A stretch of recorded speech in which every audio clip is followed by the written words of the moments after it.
আরেকটা কথা বলছি, যারা আজকে মানব রচিত মতবাদের পিছনে হাঁটছে, মানুষদেরকে নেতা মেনে এবং তাদেরকে পার্লামেন্টে পাঠানোর জন্য আমাদের পিছনে আমাদের বিরুদ্ধাচরণ করছে, তাদের দুইটা হাসরের ময়দানে প্রশ্ন হবে যে তোমরা কেন মানুষের পিছনে হাঁটছো। তখন তারা বলবে আল্লাহ আমরা বুঝি নাই। সেখানে বলবে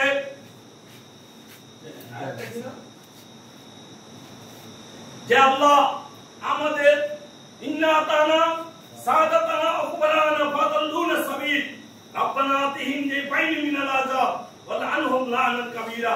ইন্না আতানা সাদাতানা আকবারানা, আল্লাহ আমাদেরকে ডেকেছিল আমাদের মুরব্বি এবং আমাদের নেতারা। যেখানে আসরের ময়দানে তো কোরআনের আয়াত বলছে ফাদাল্লুনা সাবিল, আল্লাহ তারা আমাদের সকলকে পথভ্রষ্ট করেছে, আমাদেরকে উল্টা পাল্টা বুঝিয়েছে। রব্বানা হে প্রভু আতিহিম দিফাইন মিনাল আযাব, আজকে আমাদেরকে যা শাস্তি দেবেন, আমাদেরকে যারা ডেকে আপনার পথে যাইতে দেয় নাই, উল্টা পাল্টা বুঝিয়ে মানুষের পথে চলেছে, আপনার বিরুদ্ধে নিয়ে গেছে, আপনার বিরুদ্ধাচরণ করার জন্য আমাদেরকে উৎসাহ উদ্দীপনা দিয়েছে, আমাদেরকে যত রকমের কথা বলার সব বলেছে, আজকে তাদেরকে দ্বিগুণ শাস্তি দেন। ওয়ালা আনহুম লা'নান কাবীরা, আজকে তাদের উপর আপনার গজব বর্ষিত করুন, লানত বর্ষণ করেন।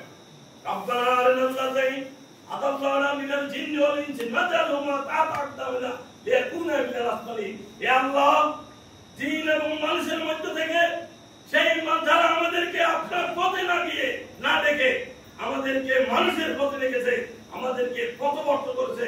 রব্বানা আরিনাল্লাযী আদাল্লানা, যারা আমাদেরকে পথভ্রষ্ট করেছে মিনাল জিন্নি ওয়াল ইনসি, মানুষ এবং জিনদের মধ্য থেকে, নাজআলহুমা তাহতা আকদামিনা, আমাদের সামনে এনে দেন, আমরা তাদেরকে পাও দিয়ে বানাবো।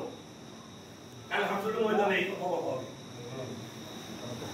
নাজআলহুমা তাহতা আকদামিনা লিয়াকুনা মিনাল আসফালিন, আজকে তারা লাঞ্ছিত অপমানিত হবে।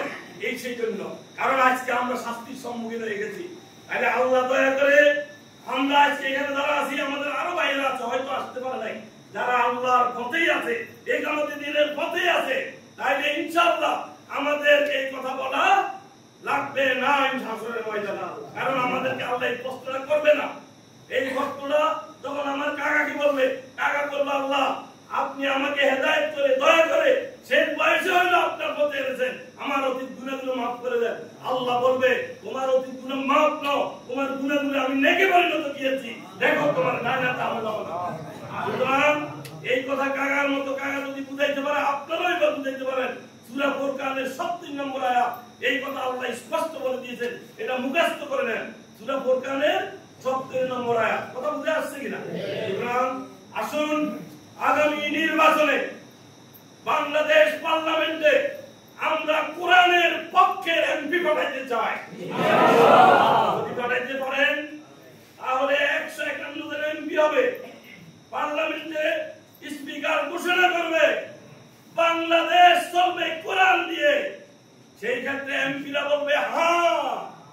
যদি 151 জন হয় তাহলে আইন পাস হবে না? পাস হবে। বাংলাদেশ কোরআনের দেশ হয়ে যাবে, ইসলামের দেশ হয়ে যাবে, সব লোকের শাসনের দেশ হয়ে যাবে, এবং আমরা আমাদের ন্যায্য অধিকার পাবো, এবং এই দেশের সিনেমা নাটক সব ইসলামিক হয়ে যাবে। আমরা যেগুলো শিখবো সেগুলো পরকালের জন্য সদকায়ে জারিয়া হয়ে যাবে ইনশাআল্লাহ।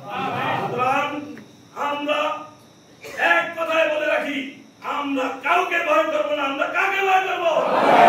সুতরাং আমাদেরকে যদি কেউ ভয় দেখায়, আমরা শুধু আল্লাহর কাছে তার জন্য কি দোয়া করবো, আল্লাহ যেন তাকে হেদায়েত করে।